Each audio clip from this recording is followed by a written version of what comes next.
Let's say you want to save some money, but you just don't have a lot of extra time. Here are some ideas.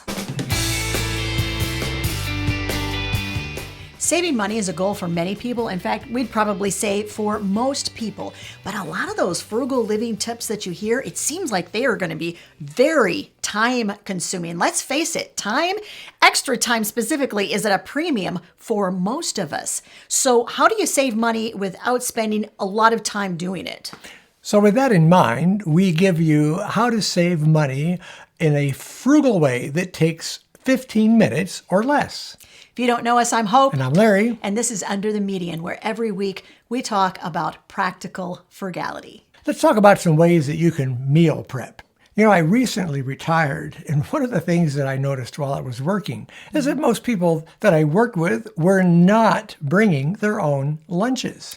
And that leads us to our first tip. We promised you 15 minutes or less. It just doesn't take that long on Sunday evening to prep your lunches for the week. Soup, salad, sandwiches, really easy to put together ahead of time and individually portion them out to 5 portions. It'll last you all week. Think about how much you are spending right now going out to lunch. Even a simple meal at a restaurant going to cost you probably between $8 and $10 for each meal. So you're talking saving somewhere upwards of about $45, $50 a week just by prepping your lunches. So rather than going out to eat with your coworkers and spending all of that money, take leftovers to work. Put them in the refrigerator, warm them up in a microwave. It's fast. It doesn't take very long. It's very convenient, and you'll save a boatload of money doing that. Staying on the theme of leftovers, our second tip is to make the most use you can out of those leftovers. We've heard from so many viewers that say, I just don't like leftovers. One of the things that we really like to do is reimagine leftovers. Let's say you have some leftover tabbouleh or something that's a side salad made of rice. It's so easy the next day to roll it up in a tortilla, maybe add a little bit of cheese, and that can make a whole nother lunch that doesn't make you feel like you are eating the same thing over and over and over again. Yeah, I would call that repurposing the leftovers. One of the things we also do once a week, we always had what we called a potluck meal. Tell us in the comment section what your family calls it. So where you take all the itsy bitsy bobs of stuff that are left over in the refrigerator, you put them all out on the table, and it is first come, first serve basis. So you get in there with your plate and you get the leftovers that you really want to eat. Well, while we're talking along the food lines, keep your meals simple. Have one main dish, a side, and maybe some bread to go along with that, and then something very simple for dessert, maybe like a cookie. But keep them very simple. It'll take you a lot less time to make those meals and to plan for those. And when you're planning for meals, this is tip number 4. Plan your meals for the week around one main ingredient. Let me give you an example. Let's say that black beans is going to be your ingredient of the week. It takes, trust me, less than 15 minutes to rinse a couple of pounds, put them into your pressure cooker with a whole bunch of water, turn your pressure cooker on. In about 30 minutes, you're going to have an entire pressure cooker full of fresh cooked beans. Then what I generally do is take those beans, divide them into thirds, and 1/3 of those beans is left in the pressure cooker with the liquid from the black beans cooking. That becomes a black bean soup. And then the other 2/3 of the black beans are set aside. We can have beans and rice one night, and then we can have maybe some black bean tostadas another night. Pound of black beans, you can pick up black beans, a pound of black beans right now at Dollar Tree, $1.25 for 1 pound. So just like that, for $2.50, you have your main ingredient for all of your evening meals that week. And that way you're saving a lot of time. And if you can do exactly the same thing with items that are the loss leader items that are at the grocery store that week. So the loss leader items are usually those items that are seen on the front page of that flyer for the grocery store. They're really, really low priced. Let's say arbitrarily that you see broccoli marked down to $1.50 for a bunch of broccoli. You can buy 2 or 3 bunches of broccoli. And once again, follow the same thing that I just told you. Do a salad with the broccoli. Do something with broccoli and rice one night. Now, assuming that these dishes will last you, some of them, more than one meal.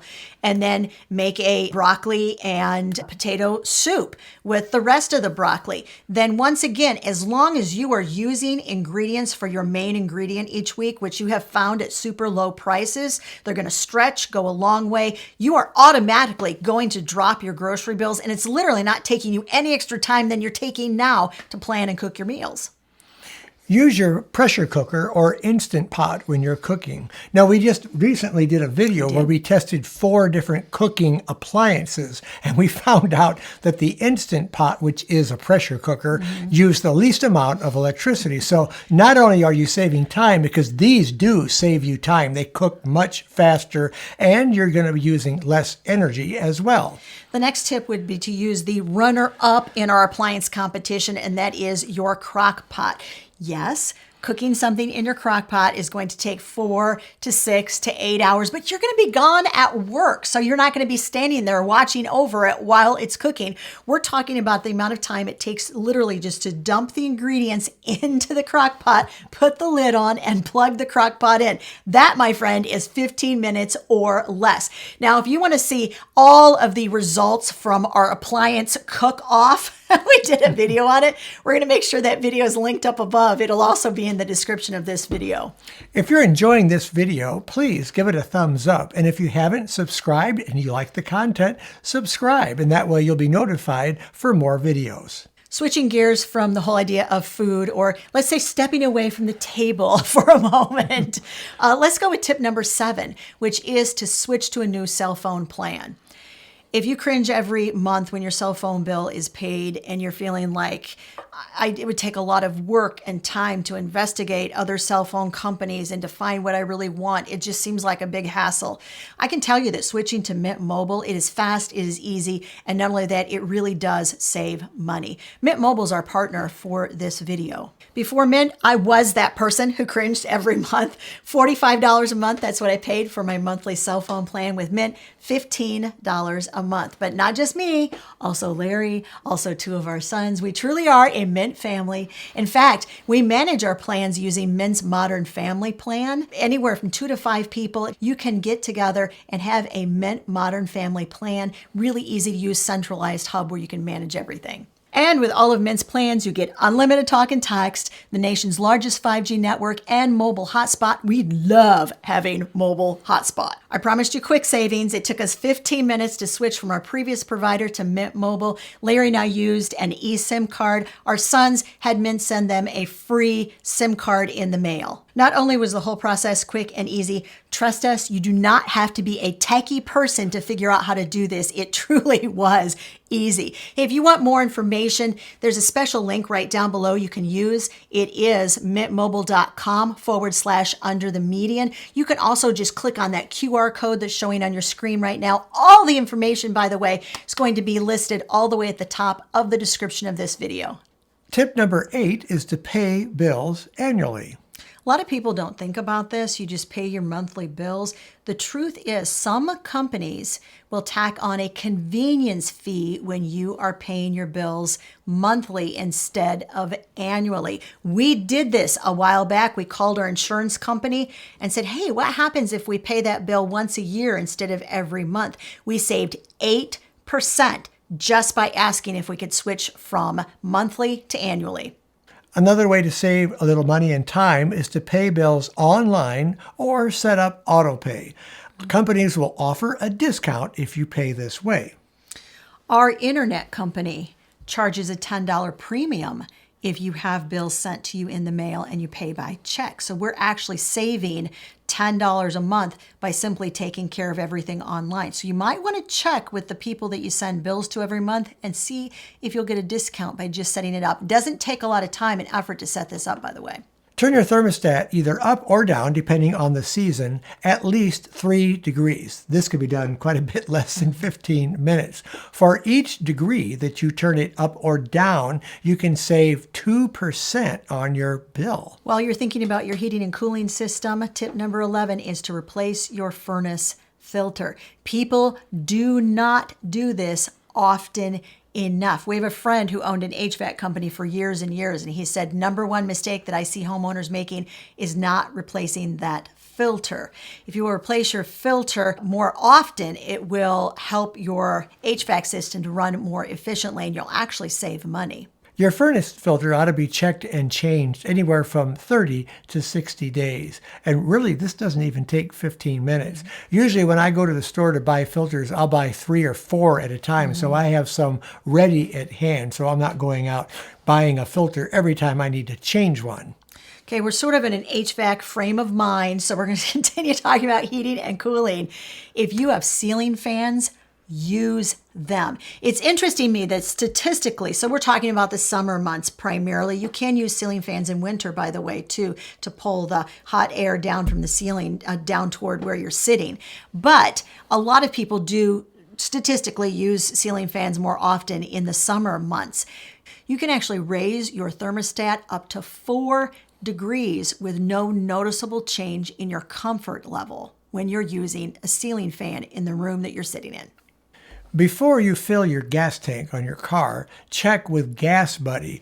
They will help direct you to the cheapest gas station in town. Now, we were looking at a recent study by J.D. Power, and I want to read some of these statistics to you. We found them very interesting and kind of eye-opening. So according to J.D. Power, it revealed that the average American spends anywhere from $150 to $200 on gas every month. It, of course, varies depending on the state, your lifestyle, and your driving habits. American families spend about $5,000 on gas annually. Now, remember, that's a family, not an individual, and that amounts to about $416 a month. And that, my friends, is why it's really important to use Gas Buddy. Gas Buddy is an app. You can download it onto your phone, or you can just access Gas Buddy using any kind of a computer. You can even access it using your phone by just looking it up on whatever browser you have on your phone, which is generally how we do it. But anytime we get ready to go anywhere, in fact, especially if we're on a trip, along the way on the trip, Larry will use Gas Buddy to figure out where our next fill up is that will be the least expensive place to fill up on our route. Gas Buddy really does work, and it takes less than 15 minutes to check Gas Buddy and get the cheapest fill up in town every time. Well, along with driving, let's take a look at another tip. One of the things that often is overlooked is your air pressure on your tires. You want to make sure that your tires are at the proper level, and you can look either in the owner's manual, or usually it's inside the driver's side door. They'll have it marked as to what the pressure should be. Sometimes the front or the back tires are different, so pay real close attention and make sure that they're properly inflated. That will save you some money and give you a little bit better gas mileage. Now, we did a video on viewer tips on how to save gas. There are so many different ways that you can drive to save a lot of money on gas. Even if you have a car that's not necessarily an economy car, you can still save a lot by your driving habits. So we'll put a link in the description for that video if you'd like to take a look at it. We began this video with the first few tips talking about like meal prep and cooking and things like that. So we're going to segue back once again a little bit to the food arena. But the next few tips are all going to deal with how you grocery shop. And once again, these tips do not take a lot of time, but they absolutely will drop the bottom line of your grocery expenses every single month. The first point, and I think this is the main point, is do your grocery shopping less often. It's statistically proven that the more often you go out, the more you're going to spend on groceries. Consider ordering groceries online. Now, the only time Larry and I did this was in the middle of 2020, in the middle of the pandemic. But we did find that what happens is when you order your groceries and you either just go through the pickup line and pick them up, or you even have them delivered, that what you don't see, you don't buy. And we've had a lot of viewers tell us that they consistently order groceries and never set foot in the grocery store, and they feel like that actually helps them to spend less on groceries every month. Along with saving money on groceries, check out the sales flyer. You know, now most of the sales flyers are online, so you can just pull them up on your computer or your phone and look to see what's on sale, and try to do as much as you can by sticking to those items. That will save you some money. Plan your grocery trips in order to minimize the miles driven and maximize the savings. One example of this is when Larry worked, he drove by a couple of major grocery stores literally on the way home. So he would often stop for me on his way home. And really, so the amount of gas spent to make that grocery run was zero. When you do go shopping at the grocery store, take a list with you. Do a very careful amount of planning with that list and then stick to it. That way you won't be tempted to buy those in-cap specials. I should say, can I say this? If your spouse is going grocery shopping with you, double check the list before you get in the grocery store. Your spouse may or may not have written some of their choices down on your grocery list when you weren't looking, things like cookies or candy, or I'm just saying, it happens. Have a grocery needs list on your refrigerator. That starts out as a blank piece of paper. And as you notice you're running low on an item, write that on the list. And then, by golly, by the time you're going to go to the store, you got an automatic list already made for you. We actually picked up this tip years ago. Larry's mom and dad taught us this tip before we were even married to one another.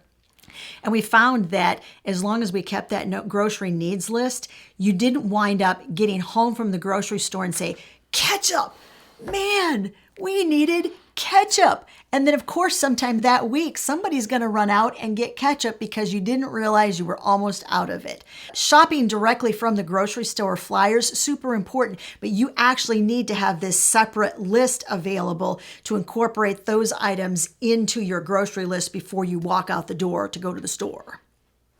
And when you go into the store, go in, get your items, and then get out. Don't waste time there. Don't spend time looking around. Just do your job and be done with it. That way you'll stick to that list. Anytime you're shopping, use coupon and cashback browser extensions. We have 3 that we really, really like. One is Honey. Number 2 is Rakuten. And the third one really isn't a browser extension. It's more something you do when you get home from the grocery store with your receipts, and that is to upload all of your receipts to Fetch. There'll be links to all 3 of our faves in the description of this video. Cancel paid TV subscriptions. Now, we've talked about this many times on this channel. Hope and I have found for our viewing pleasure that we like just to watch the free streaming services that are on there, like YouTube, Tubi, Pluto. There are so many on there. And with all those services, I don't see any way that I'm missing anything on television that I, needed to watch. So this is a really good way to save a boatload of money on your TV watching. We always tell people when we talk about cable TV, do the math. The average cable bill in the United States of America, sky high. It's $83 a month. That's the average cable bill. But you have to do the math. You can't just look at that $83 a month, multiply it by 12. You know what that is? $1,000 a year to pay to watch television. Think about whether it's really worth it to you or not. Not only look at your TV subscriptions, but look at your other subscriptions. You might be subscribing to magazines. You might have some online subscriptions that you're involved with. Are you really using them? Are you getting the good out of them? Or are you just paying money and really not getting much in return for it? So look those over very carefully and shut down everything that you really aren't getting the good out of. We'll give you an example from our experience. Y'all know how much Larry and I love coffee.